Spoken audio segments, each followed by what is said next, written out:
Mūsų laida trunka visą valandą, gerbiamas daktarė. Žmonės dažniausiai sėdi ir žiūri laidą. Ar rekomenduotumėt jūs, žiūrint laidą Sveikatos kodas, pakelti kojas aukščiau? Aš rekomenduočiau pakelti kojas, bet dar aš labiau rekomenduočiau atsisėsti ant kažkokio tai dviračio ar ant takelio ėjimo ir tą laidą žiūrėti ir judesyje. Statika yra priešas, reikia judėti. Tai čia idealus variantas. Yra... Bet kol mūsų žiūrovai dar neturi takelių... Kelkit kojas. Kelkit kojas. Taigi visi gerbėmieji žiūrovai šiuo metu pakelkit kojas ant kažkokio tai... Na, surasit ant ko. Ir patogiai sėdėkit ir tada venos jau jums bus dėkingos ir daktaras Bičkauskas taip pat dėkingas jūsų venom. Į Vilniaus Grybo gatvėje įsikūrusi medicinos diagnostikos ir gydymo centrą mes atvykome su jūsų gerbėmieji žiūrovai klausimais apie naujoves venų gydyme.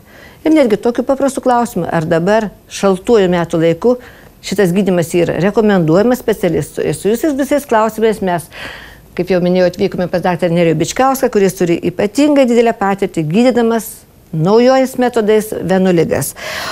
Prieš pradėdam kalbėti apie gydymą, daktarė, paaiškinkit mūsų žiūrovams, kodėl vis dėlto tos venos įsiplečia ir kas įvyksta organizme, kai jeigu kojų venos įsiplečia. Nes daugeliu atrodo, kad tai tik negražu. Normalios venos turi vožtuvėlius, kuriais kraujas iš apačios, iš kojų, sakykime, kildamas, negali sugrįžti atgal.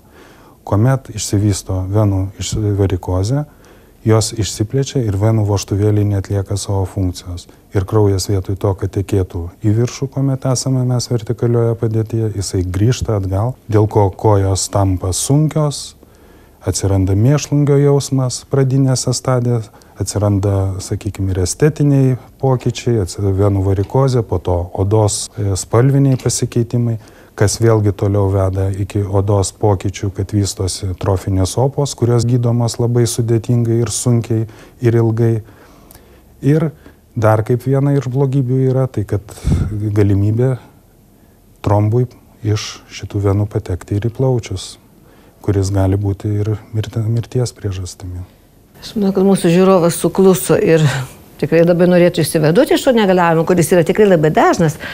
Apie tai žino, kas antra moteris ir kas ketvirtas vyras statistika rodo. Pagrindinis turbūt dalykas tai yra genetika, kad tai yra paveldimumas. Kitas dalykas tai yra jūsų gyvenimo būdas. Darbas, ar tai stovimas, ar tai sėdimas, kiek jūs galite judėti. Paaiškinkim apie tą lazerinį gydymo metodą, kuris yra puikiai įvaldytas jūsų paties rankomis ir šitoje nuostabioje klinikoje, kur mes dabar esame. Jo, aš 23 metus dirbu kraujagyslių chirurgų ir visuomet susidurdavau su ta tradicinė mūsų chirurginė operacija. Ir ką galiu palyginti kaip šitus metodus. Savo esmę jie yra vienodi. Jų abiejų tikslas sunaikinti tą priežastį, dėl ko plečiasi venos, dėl ko tampa sunkios kojos, tai kitaip tariant, padaryti tą veną negyvybingą. Pašalinti tą jau nesveiką, tiesiog sakykime, chirurginiu būdu pašalinti ją tiesiog ištraukiant, o lazeriniu būdu tiesiog ją iš vidaus sunaikinant. Iš karto dar vieną noriu tokį patikslinimą pasakyti, žmonės pergyvena, o kas bus, kai neliks tos venos. Ar nesutriks kraujotaka? Tai kaip aš minėjau, ji atlieka priešingą vaidmenį. Vietoj to, kad keltų kraują į viršų, ji gražina, ji trukdo. Lazerinio privalumai. Tai, kad tai yra trumpa operacija, minimalus nukraujavimas, praktiškai tai yra punkcija įduriant štai šitą, įvedant mažą ploną šviesolaidį ir iš vidaus, sunaikinant veną. Dėl ko ligonis, kadangi operacija atliekama vietinėje neutroje, iš karto po operacijos atsistoja ir išeina. Metodas yra tinkamas, sakykime, 95%. Žmonės pamatė, kad tu žymiai greičiau sugrįžti į darbą, žymiai greičiau sugrįžti į gyvenimą. Čia kaip pavyzdį galiu pasakyti, kad šitas operacijas labai mėgsta mamos turinčios mažus vaikus.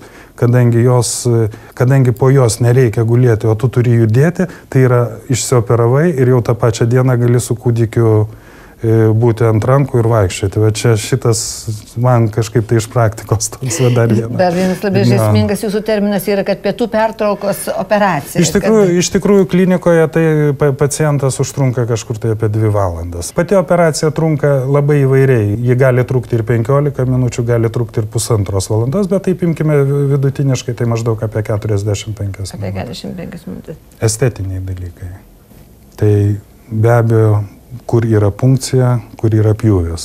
Tai yra didelis skirtumas. Tai, gerbiamas daktarė, jūs pašalinat šito ypatingų metodų tą jau nebesveiką, negerą veną, kuri neatlieka savo funkcijos, atsistato kraujotaka normali žmogaus organizme ir kas toliau. Tame pašalintame segmente, jeigu jis buvo teisingai pašalintas, varikozė nesivystys. Tačiau, kaip aš jau minėjau, yra dar keli kiti segmentai, iš kurių gali vystytis, bet nebūtinai. Ar operuotis iki nėštumo. Jeigu turite problemą ir yra blogi vožtuvai, nėštumo metu iš tikrųjų viskas pablogės. Susitvarkysite, tam segmente tikrai nepablogės. Aš manyčiau, kad reikia susitvarkyti. Dabar žiema, tas visus metų laikas. O operacijai tinka šis metų laikas? Šaltas periodas yra pats geriausias. Vėlgi pabrėšiu, operuoti galima ir vasarą, tačiau po operacijos vis tik tai 7 paras nešiojame elastinę kompresiją. Vasarą yra šioks toks diskomfortas, bet aišku, galima tą ir daryti ir vasarą. Bet man asmeniškai ir pacientui, manau, kad šaltas periodas yra geriausias.